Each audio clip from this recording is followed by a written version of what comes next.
ரியாக்டில் நார்மலாக login form வச்சுருக்கீங்க. So அதில் email ID and password type பண்ணுறீங்க. ஸோ டைப் பண்ணிவிட்டு பட்டனை கிளிக் பண்ணுறீங்க. உடனே என்ன ஆகுது? பேஜ் ரீஃப்ரெஷ் ஆகுது. ஸோ டேட்டா நம்மளால் ஹோல்ட் பண்ணி வைக்க முடியல. ஸோ இது எதனால் ரியாக்டில் நடக்குதுன்னு உங்களுக்கு தெரியுமா? ஏன் அப்படின்னா, நீங்கள் கண்ட்ரோல்டு இன்புட் யூஸ் பண்ணியிருக்க மாட்டீங்க, தென் யூஸ் ஸ்டேட் யூஸ் பண்ணியிருக்க மாட்டீங்க. ஸோ அது மட்டும் இல்லாமல் இந்த ஃபார்முக்குள்ளே ஃபார்மை ஹேண்டில் பண்ணுறதுக்காக சில மெத்தட்ஸ்லாம் இருக்குது. ஸோ அதெல்லாம் யூஸ் பண்ணியிருக்க மாட்டீங்க. ஸோ இப்படி இருக்கிற இந்த ப்ராப்ளம்க்கு நீங்கள் சொல்யூஷன் கொடுக்கணும் அப்படின்னா என்னென்ன மெத்தட்லாம் நீங்கள் யூஸ் பண்ணணும், ஒரு லாகின் ஃபார்மை கம்ப்ளீட்டாக நீங்கள் எப்படி யூஸ் பண்ணணும், ரியாக்டில் ஒரு லாகின் ஃபார்மை எப்படி நீங்கள் கண்ட்ரோல் பண்ணணும் அப்படிங்கிறது தான் இந்த ஃபுல் வீடியோவில் பார்க்க போகிறோம். ஸோ வாங்க வீடியோக்குள்ளே போகலாம்.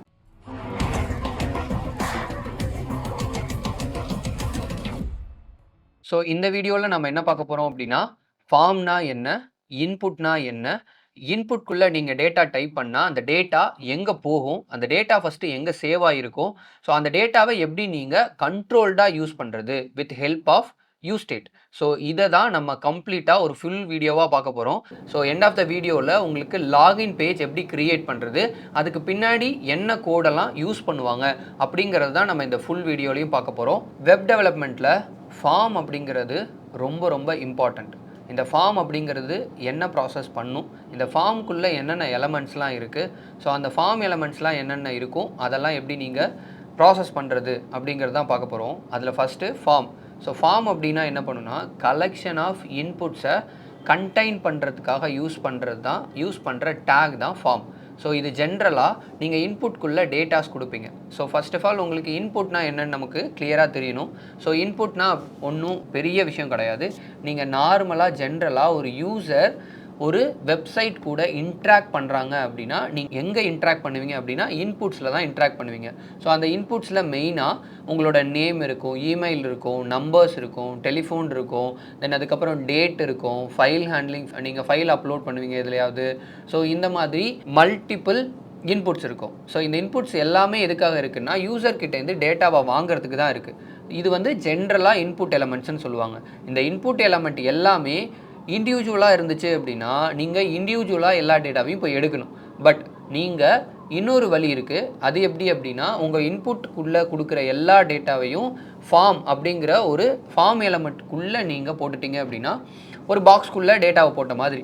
ஸோ அப்போ ஃபார்ம் அப்படிங்கிறது கலெக்ஷன் ஆஃப் இன்புட்டில் இருக்கிற டேட்டாவை எடுக்கிறதுக்கு தான் ஃபார்ம் டேகு. அந்த ஃபார்ம் டேகுக்குள்ளே நீங்கள் இன்புட்ஸ்க்குள்ளே தான் உங்கள் டேட்டாவை எடுப்பீங்க. இது வந்து ஜென்ரலாக இருக்கிறது தான்.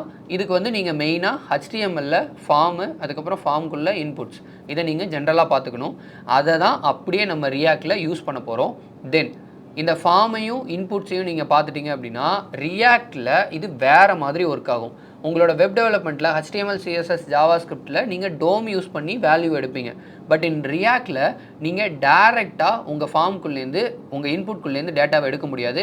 அதுக்கு நீங்கள் சம் ஆட்ரிபியூட்ஸ்லாம் ஆட் பண்ணணும். ஸோ அதெல்லாம் எப்படி நீங்கள் கோடில் ஆட் பண்ணணும் அப்படிங்கிறத நம்ம தியரிட்டிக்கலாகவும் உங்களுக்கு ப்ராக்டிக்கலாகவும் பார்க்க போகிறோம். ஸோ இன் ஜென்ரல் நீங்கள் வந்து ஒரு டேட்டாவை டைப் பண்ணுறீங்க அப்படின்னா அது இன்புட்குள்ளே தான் இருக்கும். அந்த இன்புட் வந்து உங்களுக்கு இண்டிவிஜுவல் சிங்கிள் இன்புட்டாக இருக்கும். இது எல்லாத்தையும் கலெக்ட் பண்ணுறதுக்கு தான் ஃபார்ம் டேக் யூஸ் பண்ணுவோம். ஸோ இதில் என்னென்ன ஈவெண்ட்ஸ்லாம் யூஸ் பண்ணுவோம், என்னென்ன ஃபங்க்ஷன்ஸ்லாம் யூஸ் பண்ணுவோம், என்னென்ன ஆட்ரிபியூட்ஸ்லாம் யூஸ் பண்ணுவோம், ஸோ இதுக்கு பின்னாடி என்னென்ன ப்ராசஸ்லாம் இருக்குது அப்படிங்கிறதெல்லாம் உங்களுக்கு கோடுக்குள்ளே தான் பார்த்தா தான் தெரியும். ஓகேயா?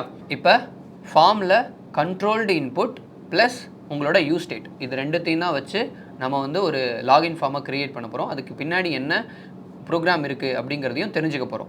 ஸோ வாங்க கோட் பண்ண ஸ்டார்ட் பண்ணலாம். ஸோ இப்போ வந்து ப்ரோக்ராமேட்டிக்காக நம்ம ஃபார்ம் எப்படி ஒர்க் ஆகுது அப்படிங்கிறத பார்க்க போகிறோம். ஸோ ஃபஸ்ட்டு நான் வந்து ஜென்ரலாக ஒரு காம்பனண்ட் க்ரியேட் பண்ணியிருக்கேன். ஸோ நீங்கள் ரியாக்டில் வந்து ப்ராஜெக்டை வந்து கரெக்டாக செட் பண்ணி வச்சுக்கோங்க. ஸோ அந்த ப்ராஜெக்டை செட் பண்ணுறதுலாம் ப்ரீவியஸ் வீடியோவில் இருக்குது. ஸோ அதை செக் பண்ணி ஒரு ப்ராஜெக்ட் க்ரியேட் பண்ணி வச்சுக்கோங்க. ஸோ க்ரியேட் பண்ணி வச்சுட்டு உங்களுக்கு நான் ஜஸ்ட்டு ஆப் காம்பனண்ட்லேருந்து ஸ்டார்ட் பண்ணுறேன். ஸோ இந்த ஆப் காம்பனண்ட்டில் நான் just form handling plus login அப்படின்னு சொல்லி HTML யூஸ் பண்ணி நான் ஸ்க்ரீனில் உங்களுக்கு ஷோ பண்ணியிருக்கேன். இவ்வளோ தான் நான் இதில் செட் பண்ணி வச்சுருக்கேன். ஸோ இப்போ நான் என்ன பண்ணுறேன் அப்படின்னா ஜஸ்ட்டு போயிட்டு SRCக்குள்ளே காம்பனன்ட்ஸ் அப்படின்னு ஃபோல்டர் க்ரியேட் பண்ணுறேன். ஸோ SRCக்குள்ளே காம்பனன்ட்ஸ் அப்படின்னு ஒரு ஃபோல்டர் க்ரியேட் பண்ணுறேன். அந்த காம்பனன்ட்ஸ்குள்ளே போயிட்டு ஒரு ஃபைல் க்ரியேட் பண்ணுறேன். என்னென்னா login.jsx அப்படின்னு ஒரு ஃபைல் க்ரியேட் பண்ணுறேன். ஸோ க்ரியேட் பண்ணிவிட்டு ஒரு காம்பனன்ட் க்ரியேட் பண்ணுறேன். ஸோ RAF CE அப்படின்னு சொல்லிட்டு ஒரு ஃபங்க்ஷனல் காம்பனண்ட்டுக்கு ஷார்ட்கட் போட்டு ஒரு ஃபங்க்ஷனல் காம்பனண்ட் கிரியேட் பண்ணிட்டேன். ஸோ இந்த ஃபங்க்ஷனல் காம்பனண்ட் நீங்கள் கிரியேட் பண்ணிவிட்டு ஸோ இதுக்குள்ளே நான் என்ன பண்ணுறேன் அப்படின்னா ஜென்ரலாக நீங்கள் வந்து HTML தான் இப்போ நம்ம ரிட்டர்ன் பண்ண போகிறோம். ஸோ இதில் ஃபஸ்ட்டு நான் சொன்ன மாதிரி ஃபார்ம். ஸோ ஃபார்ம் போட்டு செட் பண்ணி வச்சுக்கோங்க. ஸோ நீங்கள் இங்கே உங்களுக்கு ஆக்ஷன் அதெல்லாம் தேவைப்படாது. ஜஸ்ட்டு ஃபார்ம் டேக் போட்டுக்கோங்க. இந்த ஃபார்ம் டேக்குள்ளே நம்ம என்னென்னலாம் போட போகிறோம் அப்படின்னா இன்புட் டேக்ஸ் தான் போட போகிறோம். ஸோ நார்மலாக ஃபஸ்ட்டு ஒரு இன்புட் டேக் போட்டுக்கோங்க. அதில் டைப்பு டெக்ஸ்ட்டு. ஸோ இந்த டைப்பு டெக்ஸ்ட் போட்டுட்டு ஜென்ரலாக நீங்கள் வந்து ஒரு ஸ்க்ரீனில் போய் பார்த்தீங்க அப்படின்னா என்ன மாதிரி தெரியும் அப்படின்னா ஒரே ஒரு பாக்ஸ் மட்டும் தான் தெரியும். ஸோ இப்போ ரிஃப்ரெஷ் பண்ணிங்கன்னா ஒரே ஒரு பாக்ஸ் மாதிரி தெரியும். பட் முதல்ல இந்த காம்பனண்ட் லாகினை எடுத்துகிட்டு வந்து ஆப்பில் நம்ம செட் பண்ணணும். ஸோ இந்த மாதிரி லாகினை வந்து நான் ஆப்பில் செட் பண்ணிக்கிறேன். ஸோ ஒரு காம்பனண்ட் எடுத்து இன்னொரு காம்பனண்ட்டில் நான் ஆட் மட்டும் பண்ணியிருக்கேன். ஸோ இந்த வீடியோவும் உங்களுக்கு ப்ரீவியஸாக இருக்கும். ஸோ அதையும் போய் செக் பண்ணிக்கோங்க. ஸோ ஒரு காம்பனண்ட் எப்படி எடுத்து இன்னொரு காம்பனண்ட்டில் போடுறது அப்படிங்கிறதும் போட்டிருப்பேன். ஸோ இப்போ வந்துட்டு இதில் போய் செக் பண்ணோம் அப்படின்னா உங்களுக்கு ஒரு இன்புட் பாக்ஸ் வரும். இப்போ இந்த இன்புட் பாக்ஸில் நம்ம என்ன பண்ண போகிறோம் அப்படின்னா நார்மலாக ஒரு இன்புட் போட்டிருக்கோம். ஸோ இது எதுக்கான இன்புட் அப்படின்னா ஸோ பிளேஸ் ஹோல்டரில் நான் போடுறேன் எதுக்கானது அப்படின்னு சொல்லிட்டு என்டர் யுவர் இமெயில் அப்படின்னு போட்டுக்கிறேன். தென் இதுக்கப்புறம் எனக்கு என்ன இன்புட் வேணும் அப்படின்னா பாஸ்வேர்ட் அப்படிங்கிற இன்புட் வேணும். ஸோ என்டர் யுவர் பாஸ்வேர்ட் அப்படின்னு போட்டுக்கிறேன். இந்த டைப்பில் நான் பாஸ்வேர்டு அப்படின்னு கொடுத்தேன்னா பாஸ்வேர்டு அப்படிங்கிறது உங்களுக்கு டைப் சேஞ்ச் ஆகிடும். ஸோ இப்போ ரிஃப்ரெஷ் பண்ணிங்கன்னா enter your email enter your password அப்படிங்கிறது கேட்கும். ஸோ இது நான் கொஞ்சம் டிசைனிங் ஆட் பண்ணணுங்கிறதுக்காண்டி நான் என்ன பண்ணுறேன்னா ஒரு டிவ் போட்டு அதுக்குள்ளே இந்த ஃபார்மை போட்டுட்டு ஸோ இதில் ஸ்டைல் போடுறேன். ஸோ ஸ்டைல் போட்டுட்டு இதில் ஸோ பேடிங் மட்டும் நான் என்ன கொடுக்குறேன் அப்படின்னா ஒரு 20 px கொடுக்குறேன். ஸோ கொடுத்ததுக்கப்புறம் கொஞ்சம் ஸ்பேஸ் கிடைக்கும் நமக்கு. ஸோ இந்த மாதிரி ஒரு ஸ்பேஸ் கிடைக்கும். ஸோ இதில் நமக்கு தெளிவாக இருக்கும் அப்படிங்கிறதுனால தான் நான் இப்படி போட்டிருக்கேன். ஸோ இது மட்டும் இல்லாமல் இதுக்கு பக்கத்தில் அப்படியே போயிட்டு டிஸ்பிளே ப்ராப்பர்ட்டி போடுறேன். ஸோ டிஸ்பிளே ப்ராப்பர்ட்டி போட்டுட்டு இந்த டிஸ்பிளே ப்ராப்பர்ட்டியில் ஃப்ளக்ஸ் யூஸ் பண்ணிக்கிறேன். ஸோ ஃப்ளக்ஸ் யூஸ் பண்ணால் எனக்கு ரெண்டுமே சேம் லைனில் வந்துடும். வந்ததுக்கப்புறமா இந்த ப்ராப்பர்ட்டி அப்படியே ஜஸ்டிஃபை கண்டென்ட் சென்டர் கொடுத்துக்கிறேன். ஸோ அதுக்கப்புறமா ஒரு கமா போட்டு அலைன் ஐட்டம்ஸ் சென்டர் கொடுத்துக்கிறேன். ஸோ சென்டர் கொடுத்துட்டேன்னா இப்போ இந்த டிவ் வந்து நமக்கு சென்டர் ஆகிடும். ஸோ இப்போ இங்கே enter your email enter your password இருக்குது. ஸோ இதுக்கப்புறமா நான் என்ன பண்ண போகிறேன் அப்படின்னா இதுக்கு பக்கத்தில் ஒரு பட்டன் போட போகிறேன். ஸோ அதை நான் எப்படி போட போகிறேன்னா இன்புட்டில் டைப் வந்து சப்மிட் அப்படின்னு ஒரு பட்டன் மாதிரியே ஒர்க் ஆகக்கூடிய சப்மிட் பட்டன் இருக்குது. இது ஃபார்மில் மட்டும் தான் ஒர்க் ஆகும். ஸோ இன்புட் டைப்பு சப்மிட் கொடுத்துட்டேன். ஸோ இதில் ஜஸ்ட்டு வேல்யூ அப்படிங்கிறத ஆட் பண்ணிவிட்டு இதில் லாகின் அப்படின்னு டைப் பண்ணுறேன். ஸோ இப்போ நான் டைப் பண்ணிவிட்டு ஸ்க்ரீனில் போய் பார்த்தேன் அப்படின்னா நமக்கு எப்படி இருக்கும்னா லாகின் பட்டன் இருக்கும். ஸோ பாஸ்வேர்டு இருக்கும், இமெயில் இருக்கும். ஸோ இப்போ நமக்கு ஜென்ரலாக ஒரு லாகின்ல என்ன இருக்கும் அப்படிங்கிறதையும் நம்ம பார்த்தாச்சு. இப்போ நான் ரியாக்டில் என்ன பண்ண போகிறேன் அப்படின்னா இன்புட்டில் ஜஸ்ட்டு ஒரு பட்டனை மட்டும் நான் ஜஸ்ட்டு என்ட்ரு பண்ணிவிட்டு கிளிக் பண்ணுறேன். ஸோ ரியாக்ட் அப்படின்னு டைப் பண்ணுறேன். இதில் சம் பாஸ்வேர்ட் போடுறேன். போட்டுட்டு நான் லாகின் பட்டனை கிளிக் பண்ணுறேன். கிளிக் பண்ணோன்னே இங்கே பாருங்கள் ஒரு ரீஃப்ரெஷ் ஆகும். அகைன் வேணும் நான் மறுபடியும் பண்ணி காட்டுறேன். ஸோ இங்கே நான் சம்திங் டைப் பண்ணுறேன். டைப் பண்ணிவிட்டு இங்கே பாஸ்வேர்டும் டைப் பண்ணுறேன். ஸோ டைப் பண்ணிவிட்டு இந்த இடத்துல பாருங்கள், இங்கேயும் பாருங்கள் உங்களுக்கு என்ன ஆகும் அப்படின்னா இப்போ நான் லாகினை கிளிக் பண்ணுறேன். கிளிக் பண்ணோன்னா இங்கே ரீலோட் ஆகும். ஸோ இதுதான் நமக்கு ப்ராப்ளம். இந்த ப்ராப்ளம்க்கான சொல்யூஷன் தான் நீங்கள் எப்படி ஹேண்டில் பண்ண போகிறீங்கன்னா கண்ட்ரோல்டு இன்புட்ஸை ப்ளஸ் உங்களோட யூஸ் ஸ்டேட் இது ரெண்டுத்தையும் தான் வச்சு நம்ம ப்ராசஸ் பண்ண போகிறோம். ஸோ இப்போ நமக்கு முதல்ல யூஸ் ஸ்டேட் வேணுமா? ஸோ அதனால் போயிட்டு நான் யூஸ் ஸ்டேட் க்ரியேட் பண்ணுறேன். So const so form data comma set form data அப்படின்னு நான் ஒரு ஹூ க்ரியேட் பண்ணிக்கிறேன் யூஸ் ஸ்டேட். இந்த யூஸ் ஸ்டேட்குள்ளே நான் டேட்டாவை எப்படி ஹேண்டில் பண்ண போகிறேன்னா தனித்தனியாகவும் நீங்கள் டேட்டாவை எடுக்கலாம், இல்லை பல்காகவும் எடுக்கலாம். இப்போ நம்ம ஃபார்ம் யூஸ் பண்ணியிருக்கிறதுனால நம்ம பல்காகவே டேட்டா எடுத்துக்கலாம். ஸோ என்ன மாதிரி ஃபார்மில் போகிறேன் அப்படின்னா ஒரு ஆப்ஜெக்டாக எடுத்துக்க போகிறேன். ஸோ இதில் நான் யூசர் இமெயில் அப்படின்னு ஒரு ஆப்ஜெக்ட் எடுத்துக்கிறேன். அடுத்துக்கமா யூசர் பாஸ்வேர்ட் அப்படின்னு ஒரு ஆப்ஜெக்ட் எடுத்துக்கிறேன். ஸோ இந்த மாதிரி 2 கீ அண்ட் வேல்யூ எடுத்துக்கிட்டேன். இந்த வேல்யூவில் நீங்கள் இங்கே அப்டேட் பண்ணுற இந்த டெக்ஸ்ட்டில் டைப் பண்ணுறத நான் இங்கே சேவ் பண்ண போகிறேன். ஸோ எப்படி சேவ் பண்ண போகிறேன் அப்படின்னா வித் ஹெல்ப் ஆஃப் ஈவெண்ட்ஸ். உங்களுக்கு ரியாக்டில் ஒரு ஈவெண்ட் இல்லாமல் எந்த ப்ராசஸையும் பண்ண முடியாது. ஸோ அதனால் இப்போ இந்த இன்புட்டுக்கு நம்ம ஒரு ஈவெண்ட் கொடுக்க போகிறோம். ஸோ ஆன் சேஞ்ச் அப்படிங்கிற ஈவெண்ட் கொடுத்துக்கலாம். இந்த ஈவெண்ட்டை நீங்கள் பண்ணும்போது ஒரு ஃபங்க்ஷனை ட்ரிகர் பண்ண போகிறீங்க, ஹேண்டில் சேஞ்ச் அப்படின்னு ஒரு ஃபங்க்ஷன் எழுதிக்கலாம். ஸோ ஹேண்டில் சேஞ்ச் அப்படிங்கிற ஃபங்க்ஷன் எழுதிட்டு நேராக மேலே போயிட்டு கான்ஸ்ட் ஹேண்டில் சேஞ்ச் ஈக்குவல் டு ஒரு ஃபங்க்ஷன் இந்த மாதிரி எழுதிட்டு, இப்போ இதே சேம் ஃபங்க்ஷனையும் நான் பாஸ்வேர்டுக்கும் கொடுக்குறேன். ஓகேயா? ஸோ இந்த மாதிரி கொடுத்துட்டு இப்போ இந்த ஹேண்டில் சேஞ்சில் நீங்கள் இன்புட்டில் டைப் பண்ண உடனேயே என்னாகும் அப்படின்னா இந்த ஹேண்டில் சேஞ்ச் தான் ட்ரிகர் ஆகும். இந்த ஹேண்டில் சேஞ்ச் ட்ரிகர் ஆகும்போது இந்த இன்புட்குள்ளே நீங்கள் டைப் பண்ணுற அந்த டேட்டா எங்கே இருக்கும் அப்படின்னா வேல்யூக்குள்ளே இருக்கும். ஸோ அந்த வேல்யூக்குள்ளே இருக்கிறத எதை வச்சு கேப்சர் பண்ண முடியும்னா ஈவெண்ட் ஆப்ஜெக்ட்குள்ளே இந்த டார்கெட்குள்ளே உங்கள் வேல்யூ இருக்கும். ஸோ நான் அதையும் எப்படி பண்ணணும் அப்படிங்கிறதையும் சொல்கிறேன். ஸோ இந்த ஈவெண்ட் ஆப்ஜெக்டை எங்கே நீங்கள் கால் பண்ணணும் அப்படின்னா நீங்கள் ஒரு ஈவெண்ட் ஆட் பண்ணியிருக்கீங்க அப்படின்னா அந்த ஈவெண்ட்டை நீங்கள் கால் பண்ணியிருக்க ஒரு ஃபங்க்ஷன் போட்டிருப்பீங்க, அந்த ஃபங்க்ஷனோட பேராமீட்டரில் நீங்கள் கால் பண்ணணும். ஸோ அதனால் நான் என்ன பண்ணுறேன் அப்படின்னா ஒரு ஈவெண்ட் அப்படின்னு கால் பண்ணிக்கிறேன். இப்போ கால் பண்ணிவிட்டு நான் ஜஸ்ட்டு உங்களுக்கு லாக் போட்டு காட்டுறேன் அந்த ஈவெண்ட் என்ன மாதிரி ஒர்க் ஆகுது அப்படிங்கிறத. ஸோ நான் இந்த ஈவெண்ட் வந்து ஒரு ஈவெண்ட் ஆப்ஜெக்ட்னு சொல்லுவாங்க. நீங்கள் ஃபார்ம் ஹேண்ட்லிங் யூஸ் பண்ணுறீங்கன்னா கண்டிப்பாக ஈவெண்ட் ஆப்ஜெக்ட் பற்றி தெரிஞ்சிருக்கணும். ஸோ இந்த ஈவெண்ட் ஆப்ஜெக்டை நான் எடுத்துக்கிறேன். எடுத்துகிட்டு இப்போ நான் ஸ்க்ரீனில் போயிட்டு ஜஸ்ட்டு ரிஃப்ரெஷ் பண்ணிவிட்டு நான் ஒரு என்னோடய கம்பைலுக்கு கன்சோலுக்கு போய்க்கிறேன். போயிட்டு இந்த இடத்துல நம்ம பார்த்தோம் அப்படின்னா நமக்கு இந்த கன்சோல் டேப்பில் தெரியும். இப்போ நான் இதில் என்ன பண்ணுறேன் அப்படின்னா ஜஸ்ட்டு இதில் டைப் பண்ணுறேன். ஸோ ரியாக்ட் அப்படின்னு டைப் பண்ணுறேன் அப்படின்னா ஒரு ட்ரிகருக்கும் அந்த ஃபங்க்ஷன் ட்ரிகர் ஆகிருக்கும். எந்த ஃபங்க்ஷன்? இந்த ஃபங்க்ஷன் ட்ரிகர் ஆகிருக்கும். ட்ரிகர் ஆனோன்னா அதுக்குள்ளே இருக்கிற அந்த ஈவெண்ட்டை லாக் போட்டிருக்கோம்ல அந்த லாக் தான் இங்கே தெரியுது. ஸோ அதுக்குள்ளே போயிட்டு நான் செக் பண்ணுறேன். இங்கே பார்த்தீங்கன்னா டார்கெட் ஆகிருக்கும். நான் எதை டார்கெட் பண்ணுறனோ அந்த இன்புட் டார்கெட் ஆகிருக்கும். ஸோ அந்த டார்கெட்குள்ளே நான் போய் பார்த்தேன் அப்படின்னா வேல்யூ அப்படிங்கிற இந்த வேல்யூக்குள்ளே என்னோட ரியாக்ட் அப்படிங்கிற டைப் பண்ணது இருக்கும். ஸோ அப்போ எங்கே இருக்குன்னு தெரிஞ்சிருச்சா? ஸோ அதனால் நான் எப்படி எடுத்துக்கலாம் அப்படின்னா ஈவெண்ட்டுக்குள்ளே டார்கெட்குள்ளே வேல்யூலேருந்து என் வேல்யூவை பிரித்து எடுத்துக்கலாம். ஸோ இங்கே போய் பார்த்தீங்கன்னா தெரியும், இங்கே தான் இருக்கும் அந்த டார்கெட் அப்படிங்கிறது. இந்த டார்கெட்குள்ளே வேல்யூக்குள்ளே என்னோடய வேல்யூ இருக்குது. ஸோ அதனால் நான் அதை அப்படியே எடுத்துக்கிறேன். இப்போ நான் போயிட்டு இதை நான் அப்படியே ஸ்க்ரீனில் பார்க்குறேன் அப்படின்னா ஸோ ரியாக்ட் அப்படின்னு வருதா? ஸோ ரியாக்ட் மட்டும் எனக்கு டைப் ஆகுது. அதே மாதிரி பாஸ்வேர்டையும் போய் நான் டைப் பண்ணுறேன் 1 2 3 4ன்னு போடுறேன். இப்போ எனக்கு என்ன வருது அப்படின்னா 1 2 3 4 வருது. ஆனால் இந்த ரியாக்ட் அப்படிங்கிற வேல்யூ வராது. ஏன் அப்படின்னா உங்களோட ஸ்டேட்டு லாஸ்ட்டு ப்ராசஸ் அப்டேட் ஆகிருக்கிறது என்னவோ அதை தான் அப்டேட் பண்ணும். ஸோ அதனால் நமக்கு என்ன வரும்னா 1 2 3 4 தான் வரும்.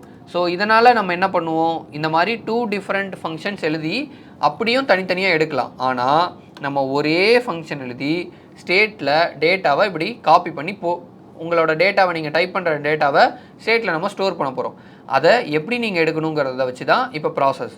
இப்போ நம்ம அதை எப்படி எடுக்க போகிறோம் அப்படின்னா இந்த இன்புட்டுக்கு ஒரு யூனிக்கான ஒரு நேம் கொடுக்க போகிறோம். ஸோ நேம் ஆட்ரிபியூட் யூஸ் பண்ணிக்கிறேன். ஸோ நேம் அப்படிங்கிறது நேம் ஆட்ரிபியூட். இது எதுக்காக யூஸ் ஆகும்னா டு ஐடென்டிஃபை நீங்கள் எதில் டைப் பண்ணுறீங்களோ அந்த டைப் பண்ணுறதுக்கு ஒரு நேம் நம்ம ஜென்ரேட் பண்ண போகிறோம். ஸோ இதில் வந்து நான் என்ன போடுறேன் அப்படின்னா யூசர் இமெயில், நம்ம மேலே என்ன கொடுத்தனோ அதையே இங்கேயும் போட்டுக்கிறேன். ஸோ அதே மாதிரி பாஸ்வேர்டுக்கும் கொடுக்குறேன். நேமுங்கிறது ஒரு ஆட்ரிபியூட், அதே மாதிரி யூசர் பாஸ்வேர்டு அப்படின்னு கொடுத்துக்கிறேன். ஸோ இந்த மாதிரி 2 ஆட்ரிபியூட் கொடுத்துட்டேன். இப்போ நேம் வச்சு தான் நான் பிரிக்க போகிறேன். இப்போ ஆல்ரெடி இருக்கிற இந்த ஆப்ஜெக்டை நான் என்ன பண்ண போகிறேன் அப்படின்னா நான் டைப் பண்ணும்போது எனக்கு இந்த இமெயிலில் டைப் பண்ணுற வேல்யூ இமெயிலில் வரணும், பாஸ்வேர்டில் டைப் பண்ணுற வேல்யூ பாஸ்வேர்டில் வரணும். ஸோ இந்த மாதிரி 2 விதமாக வரணும் அப்படிங்கிறதுனால நான் முதல்ல அப்டேட் பண்ணுறதுக்காக அப்டேட் இதை எடுத்துக்கிறேன். ஸோ இந்த கன்சோலை நான் இப்போதைக்கு லாக் போட்டுக்கிறேன். இந்த செட் ஃபார்ம் டேட்டாவை எடுத்துக்கிறேன். எடுத்துகிட்டு இந்த செட் ஃபார்ம் டேட்டாவில் நான் ஆப்ஜெக்ட் போட்டுக்கிறேன். ஏன் ஆப்ஜெக்ட் போடணும் அப்படின்னா நான் இங்கே ஆப்ஜெக்டாக தான் சேவ் பண்ணி வச்சுக்கிறேன். ஸோ அதனால் நான் ஆப்ஜெக்ட் போட்டுக்கிறேன். இந்த ஃபார்ம் டேட்டாவில் தான் இந்த யூசர் இமெயில் யூசர் பாஸ்வேர்டு இருக்கும். ஸோ அதனால் இந்த ஃபார்ம் டேட்டாவை நான் என்ன பண்ணுறேன்னா ஸ்ப்ரெட் ஆப்ரேட்டர் யூஸ் பண்ணி காப்பி பண்ணிக்கிறேன் முதல்ல வேல்யூவை. ஸோ இந்த மாதிரி வேல்யூவை காப்பி பண்ணிட்டேன். ஸோ காப்பி பண்ணிவிட்டு நான் ஒரு அரே ப்ராக்கெட் போட போகிறேன். அதே மாதிரி வேல்யூக்கு இங்கே என்ன வேல்யூ வரும், இந்த இன்புட்டில் டைப் பண்ணுறது தான் இங்கே வரும். ஸோ இங்கே வந்து நான் ஒரு அரே ப்ராக்கெட் போட்டிருக்கேன். ஸோ இந்த அரே ப்ராக்கெட்டில் இந்த யூசர் இமெயிலை டைப் பண்ணும்போது நேம் வரும், அதே மாதிரி பாஸ்வேர்ட் டைப் பண்ணும்போது நேம் வரும். டைப் பண்ணும்போது நேமும் வரும், வேல்யூவும் வரும். அந்த மாதிரி ப்ராசஸ் பண்ணுறதுக்காக ஒரே ஃபங்க்ஷன் யூஸ் பண்ணால் இந்த மாதிரி நீங்கள் நேம் யூஸ் பண்ணி தான் ப்ராசஸ் பண்ணணும். இந்த நேமும் எங்கே இருக்கும் அப்படின்னா உங்களோட ஈவெண்ட் ஆப்ஜெக்ட்குள்ளே டார்கெட்குள்ளே நேம்குள்ளே இருக்கும். ஸோ இந்த மாதிரி அதோட வேல்யூ என்ன, அதே மாதிரி ஈவெண்ட் ஆப்ஜெக்ட்குள்ளே டார்கெட்குள்ளே வேல்யூ அப்படிங்கிறது இருக்கும். ஸோ இந்த ஈவெண்ட்டு இதுதான் வேல்யூ. எனக்கு இந்த நேமை டார்கெட் பண்ணும்போது நீங்கள் வேணும்னா இதை லாக் பண்ணி பார்த்தீங்கன்னா, இந்த நேமை வந்து லாக் போட்டுட்டு செக் பண்ணி பார்த்தீங்கன்னா, நீங்கள் எந்த இன்புட்டை டைப் பண்ணுறீங்களோ அந்த இன்புட்டோட நேம் வரும். இங்கே பார்த்தீங்கன்னா வரும், யூசர் இமெயில் வருதா, அதே மாதிரி பாஸ்வேர்டை டைப் பண்ணிங்கன்னா யூசர் பாஸ்வேர்டு அப்படின்னு சொல்லிட்டு அதோட நேமை மட்டும் காப்பி பண்ணி எடுத்துகிட்டு வரும். இப்போ நேம் வந்துருச்சா, அந்த நேம் வந்துருச்சு அப்படின்னா இந்த நேமும் அந்த நேமும் சேமாக இருக்கும். ஸோ அப்படி சேமாக இருந்தது அப்படின்னா இந்த நேமுக்கு இங்கே ஒரு வேல்யூ வரும்ல, நம்ம இன்புட்டுக்குள்ளே டைப் பண்ணுற அந்த வேல்யூ வரும்ல, அந்த வேல்யூவையும் சேர்த்து சேவ் பண்ணிக்கும். எங்கே சேவ் பண்ணிடும் அப்படின்னா, இந்த செட் ஃபார்ம் டேட்டா எங்கே அப்டேட் ஆகும், இந்த ஃபார்ம் டேட்டாவில் போய் அப்டேட் ஆகும். இந்த ஃபார்ம் டேட்டாவில் தான் டேட்டா இருக்கும். ஸோ இப்போ இந்த ஃபார்ம் டேட்டாவை நீங்கள் பார்க்கணும்னு நினைக்கிறீங்க அப்படின்னா, ஜஸ்ட்டு இதுக்குள்ளே போயிட்டு சும்மா ஒரு H1 போட்டு இதுக்குள்ளே நீங்கள் இந்த ஃபார்ம் டேட்டாவை போட்டிங்க அப்படின்னா, இப்போ பாருங்கள், ஜஸ்ட்டு நான் டைப் பண்ணுறேன். இங்கே ஏன் இது இப்படி வருது அப்படின்னா, உங்களுக்கு இது வந்து ஒரு ஆப்ஜெக்ட். இங்கே நார்மலி மேலே ஆப்ஜெக்ட் இருக்குது, அதனால தான் இங்கே வரல. நான் என்ன பண்ணுறேன், ஃபார்ம் டேட்டா டாட் இமெயில் அப்படின்னு கொடுக்குறேன். ஸோ இப்போ நான் ரிஃப்ரெஷ் பண்ணுறேன், பண்ணிவிட்டு நான் ரியாக்ட் அப்படின்னு டைப் பண்ணேன்னா எனக்கு பக்கத்தில் இங்கே ரியாக்ட் அப்படிங்கிறது வரும். ஆனால் பாஸ்வேர்ட் டைப் பண்ணேன்னா எனக்கு வராது. ஏன் அப்படின்னா நான் பாஸ்வேர்டுக்கு நான் எழுதலை. இப்போ நான் போயிட்டு யூசர் பாஸ்வேர்டையும் நான் எழுதுகிறேன் அப்படின்னா எனக்கு யூசர் பாஸ்வேர்டு என்ன கொடுத்தீங்களோ அந்த யூசர் பாஸ்வேர்டில் கொடுத்த டேட்டா வரும். இப்போ நான் டைப் பண்ணேன்னா அந்த யூசர் பாஸ்வேர்டில் கொடுத்தது வரும். ஓகே, இப்போ எனக்கு டைப் பண்ணும்போது டேட்டா வருது. ஓகேயா, இப்போ நான் டைப் பண்ணும்போது எனக்கு டேட்டா வருது. ஆனால் எனக்கு என்னென்னா இப்போவும் எனக்கு அந்த ப்ராப்ளம் சால்வ் ஆகிருக்குமானா செக் பண்ணலாம். இப்போ நான் ரியாக்ட் போட்டுட்டேன், இமெயில் போட்டுட்டேன். இப்போ நான் போய்ட்டு லாகின் பட்டனை கிளிக் பண்ணுறேன். ஸோ இங்கே பார்த்துக்கோங்க, லாகின் பட்டனை கிளிக் பண்ணோன்னு பாருங்கள், மேலே ரீலோட் ஆகிட்டு இந்த மாதிரி கொரி ஸ்ட்ரிங்கில் மேலே யூஆர்எல்ல பாஸ் ஆகிருக்கும் டேட்டா. ஸோ இப்படி டேட்டா பாஸ் ஆகிறது நாட் செக்யூர் அண்ட் உங்களோட காம்பனண்ட்டும் ரீரெண்டர் ஆகுது. ஸோ ஆட்டோமேட்டிக்காக ரீரெண்டர் ஆனிச்சுன்னா ஸ்டேட் வந்து ஒரு டெம்பரவரி வேல்யூவா, ஸோ ஆட்டோமேட்டிக்காக ரீரெண்டர் ஆனிச்சுன்னா நீங்கள் ஸ்டேட்டில் டைப் பண்ணது போயிடும். ஸோ இதுதான் வந்து ஒரு இஷ்யூ. ஸோ இப்போ இதை நம்ம கண்ட்ரோல் பண்ண போகிறதுக்காக என்ன பண்ண போகிறோம் அப்படின்னா, இந்த பட்டனை கிளிக் பண்ணும்போது, இந்த இன்புட்டை கிளிக் பண்ணும்போது நான் ஃபார்முக்கு ஒரு ஈவெண்ட் எழுத போகிறேன், ஆன் சப்மிட் அப்படின்னு. ஸோ இந்த ஃபார்மை சப்மிட் பண்ணும்போது ஒரு ஃபங்க்ஷனை எழுதுகிறேன், ஹேண்டில் சப்மிட் அப்படின்னு. இப்போ இந்த ஹேண்டில் சப்மிட்டை எடுத்துகிட்டு போய் ஒரு ஃபங்க்ஷன் எழுதுகிறேன், கான்ஸ்ட் ஹேண்டில் சப்மிட் ஈக்குவல் டு இந்த மாதிரி ஒரு ஃபங்க்ஷனை எழுதுகிறேன். இப்போ இதுவும் ஒரு ஈவெண்ட்டா? ஸோ இந்த மாதிரி நார்மலாக ஒரு ஈவெண்ட் இருக்கா, இந்த ஈவெண்ட்லேயும் நான் என்ன கால் பண்ணுறேன் அப்படின்னா ஈவெண்ட் ஆப்ஜெக்ட் கால் பண்ணுறேன். ஸோ நீங்கள் ஈவெண்ட்டோட ஃபங்க்ஷன் எழுதும்போது ஃபஸ்ட்டு பேராமீட்டர் எப்போவுமே ஒரு ஈவெண்ட் ஆப்ஜெக்ட் தான். ஸோ அந்த ஈவெண்ட் ஆப்ஜெக்ட்டுக்கு நீங்கள் என்ன பேர் வேணாலும் வச்சுக்கலாம். ஸோ நான் அப்படிங்கிறது வச்சுக்கிட்டேன். இப்போ பட்டனை கிளிக் பண்ணால் ரிஃப்ரெஷ் ஆகுதா? இதுக்கு ஒரு சொல்யூஷன் என்ன அப்படின்னா, அந்த ஈவெண்ட் ஆப்ஜெக்ட்குள்ளே ப்ரிவென்ட் டிஃபால்ட் அப்படின்னு ஒரு ஃபங்க்ஷன் இருக்கும். இது என்ன பண்ணும் அப்படின்னா, டிஃபால்ட்டாக ப்ராசஸ் ஆகிற ஒரு விஷயத்தை ப்ரிவென்ட் பண்ணும். எப்படின்னா, ஃபார்முக்குள்ளே நீங்கள் பட்டனை கிளிக் பண்ணாலும் சரி, சப்மிட்டை கிளிக் பண்ணாலும் சரி, என்ன ப்ராசஸ் பண்ணாலும் உங்கள் பேஜ் ரீஃப்ரெஷ் ஆகும். ஸோ அந்த ரீஃப்ரெஷ் ஆகக்கூடாதுங்கிறதுக்காக தான் இந்த ப்ரிவென்ட் டிஃபால்ட் ஃபங்க்ஷன். ஸோ அப்போனா ஈவெண்ட் ஆப்ஜெக்ட்டில் தான் அது இருக்கும், அதனால் ப்ரிவென்ட் டிஃபால்ட்டு போட்டுக்கிட்டேன். ஸோ போட்டுட்டு இப்போ என்ன பண்ண போகிறேன் அப்படின்னா, டேட்டாவை எடுக்கிறதுக்கு ஒரு ஸ்டேட் க்ரியேட் பண்ணனா, அதே மாதிரி டேட்டாவை எடுத்துட்டேன், அதை சேவ் பண்ணுறதுக்கு ஒரு டேட்டாவை போட போகிறேன். So save data comma set save data அப்படின்னு போட்டுக்கிறேன். ஸோ போட்டுட்டு யூஸ் ஸ்டேட். நார்மலாக இனிஷியலாக நான் இதுக்கு வந்து ஆப்ஜெக்டாக வச்சுக்கிறேன். இப்போ இந்த செட் சேவ் டேட்டாவை எடுத்துக்கிறேன். எடுத்துகிட்டு அது ஒரு ஃபங்க்ஷனாக, ஸோ அந்த ஃபங்க்ஷனுக்குள்ளே நான் யாரை போட போகிறேன் அப்படின்னா இந்த ஃபார்ம் டேட்டாவை எடுத்து போட போகிறேன். ஸோ அப்படியே அப்டேட் ஆகிற வேல்யூ இந்த செட் ஃபார்ம் டேட்டாவில் போய் விழுந்துடும். இப்போ நான் என்ன பண்ணுறேன் அப்படின்னா, இந்த சேவ் டேட்டாவை எடுத்துகிட்டு போயிட்டு கீழே நான் இப்போ ஒரு டிவ்வு போட்டு அந்த டிவ்வுக்குள்ளே ஒரு பேராகிராஃப் டேக் போடுறேன். அதில் பாருங்கள், save data dot user email அப்படின்னு போட்டிருப்பேன். அதே மாதிரி இன்னொரு பேராகிராஃப் டேக் எடுத்து save data dot user password. அவ்வளோதான். இப்போ போயிட்டு நான் என்ன பண்ணுறேன் அப்படின்னா react@gmail.com அப்படின்னு கொடுக்குறேன். ஸோ அதே மாதிரி இங்கேயும் பாஸ்வேர்டில் 1 2 3 4 5 6 7 8 அப்படின்னு சொல்லிட்டு கொடுக்குறேன். இப்போ பாருங்கள், நான் போயிட்டு ஒரு பட்டனை கிளிக் பண்ணுறேன். ஸோ அகெயின் நான் ஃபில் பண்ணிக்கிறேன். ஸோ react@gmail.com அடுத்து 1 2 3 4 அப்படின்னு ஜஸ்ட்டு சிம்பிளாக ஒரு பாஸ்வேர்ட் கொடுக்குறேன். இப்போ நான் லாகினை கிளிக் பண்ணேன் அப்படின்னா எனக்கு ஃபார்மு ரீஃப்ரெஷ் ஆகாது. இங்கே பார்த்தீங்கன்னா ஃபார்ம் இப்போ ரீஃப்ரெஷ் ஆகிருக்காது. நீங்கள் எத்தனை டைம் கிளிக் பண்ணாலும் ஃபார்ம் ரீஃப்ரெஷ் ஆகாது, டேட்டாவும் அழியாது. உங்களால் ஸ்க்ரீன்லேயும் இந்த மாதிரி டேட்டாவை பார்த்துக்கவும் முடியும்.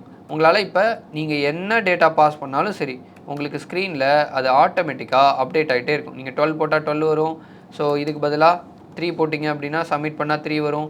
ஸோ இந்த மாதிரி உங்களால் ஃபார்ம்லேருந்து டேட்டாவை எடுத்து ஷோ பண்ண முடியும். இப்போ உங்களோட டேட்டா எங்கே இருக்குது அப்படின்னா ஃபார்ம் டேட்டாவில் டேட்டா ஷோ ஆகும். டைப் பண்ணும்போது சப்மிட் பட்டனை கிளிக் பண்ணும்போது தான் என்ன ஆகும் அப்படின்னா இந்த ஃபார்ம் டேட்டாவை நான் சேவ் டேட்டாவில் போயிட்டு சேவ் பண்ணிட்டேன். ஸோ அதனால் எனக்கு டேட்டா இந்த சேவ் டேட்டாவில் தான் இருக்கும். இப்போ இந்த சேவ் டேட்டாவில் இருக்கிற டேட்டாவை தான் எடுத்துகிட்டு போய் எங்கே கொடுப்பாங்க அப்படின்னா உங்கள் டேட்டா பேஸில் பாஸ் பண்ணுவாங்க, இல்லை லோக்கல் ஸ்டோரேஜில் சேவ் பண்ணிப்பாங்க. ஸோ இந்த மாதிரி ஆல்ரெடி சேவ் பண்ண டேட்டாவிலேருந்தையும் வேலிடேஷன் பண்ணுவாங்க, இல்லையா நார்மலாகவும் உங்களுக்கு வேலிடேஷன் பண்ணுவாங்க. இப்போ நான் என்ன பண்ண போகிறேன் அப்படின்னா ஒரு வேலிடேஷன் மாதிரி ஒன்று எழுத போகிறேன். எப்படின்னா கான்ஸ்ட்டு யூசர் டேட்டான்னு ஒரு பேர் வைக்கிறேன், ஈக்குவல் டு யூஸ் ஸ்டேட். இப்போ இந்த யூஸ் ஸ்டேட்குள்ளே அதே மாதிரி ஒரு ஆப்ஜெக்ட் போட்டுக்கிறேன். ஸோ டிஃபால்ட் நேம் அப்படின்னு வச்சுக்கிறேன். ஸோ இந்த நேமுக்கு நான் வந்து ரியாக்ட் இமெயில் ஐடி போட்டுக்கிறேன், react@gmail.com இப்படி தான் இருக்குது. தென் பாஸ்வேர்டும் போட்டுக்கிறேன். ஸோ பாஸ்வேர்டில் வந்துட்டு 1 2 3 4 போட்டுக்கிறேன், ஸ்ட்ரிங்கில் கொடுத்துக்கிட்டேன். ஸோ இந்த மாதிரி டிஃபால்ட்டு நேமுக்கு பதிலாக டிஃபால்ட் இமெயில்னு எடுத்துக்கலாம். So default email, default password.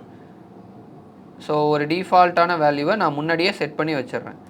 இதுக்கு நீங்கள் என்ன யூஸ் பண்ணலாம்னா டேட்டா பேஸும் யூஸ் பண்ணிக்கலாம், இல்லை லோக்கல் ஸ்டோரேஜும் யூஸ் பண்ணிக்கலாம், இல்லைனா இந்த மாதிரி டிஃபால்ட் வேல்யூவும் யூஸ் பண்ணிக்கலாம். அது எதில் ஸ்டோர் ஆகிருக்கும்? இந்த யூசர் டேட்டாவில் ஸ்டோர் ஆகிருக்கும். இப்போ நம்ம போய் வேலிடேஷன் எழுத போகிறோம். ஃபஸ்ட்டு வேலிடேஷன் என்னென்னா, இப்போ இதில் நீங்கள் எம்டியாக வச்சுருக்கீங்கன்னு வச்சுக்கோங்க, கிளிக் பண்ணுறீங்கன்னு வச்சுக்கோங்க. எம்டியாக இருந்தாலும் இந்த ப்ராசஸ் ஒர்க் ஆகும். இப்போ 1 2 3 4 போட்டுட்டு கிளிக் பண்ணுறேன், இந்த 1 2 3 4 மட்டும் வரும். ஆனால் அது அப்படி வரக்கூடாது தானே. ஸோ ஒரு ஃபார்மில் ஒரு இமெயில் இல்லைன்னா எம்டியாக இருக்குது அப்படின்னு சொல்லி ஷோ பண்ணணும்ல. அதே மாதிரி ஒரு பாஸ்வேர்டு வரலைன்னா எம்டியாக இருக்குதுன்னு சொல்லி ஷோ பண்ணணும்ல. ஸோ இப்போ என்ன பண்ணியிருக்கோம் அப்படின்னா இன்புட்லேருந்து டேட்டாவை எடுக்கிறதுக்காக ஒரு ஈவெண்ட் எழுதணும். அதை வந்து என்ன பண்ணோன்னா ஒரு ஸ்டேட்டில் சேவ் பண்ணோம்.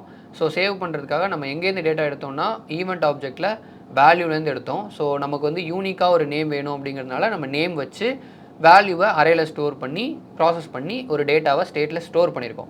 அந்த ஸ்டோர் பண்ண டேட்டாவை பட்டனை கிளிக் பண்ணும்போது தான் எனக்கு டேட்டா வேணும் அப்படிங்கிறதுனால இன்னொரு ஸ்டேட் க்ரியேட் பண்ணி அந்த ஸ்டேட்டுக்கு நம்ம பட்டனை கிளிக் பண்ணும்போது நம்மளோட ஃபார்ம் டேட்டாவை அந்த சேவ் டேட்டாவுக்கு பாஸ் பண்ணியிருக்கோம். ஸோ இப்படி பாஸ் பண்ணுறதுனால என்ன ஆகும் அப்படின்னா இந்த ஃபார்ம் டேட்டா டைப் பண்ணும்போது டேட்டாவை எடுத்துகிட்டு வந்து ஸ்டோர் பண்ணி வச்சுக்கோம்.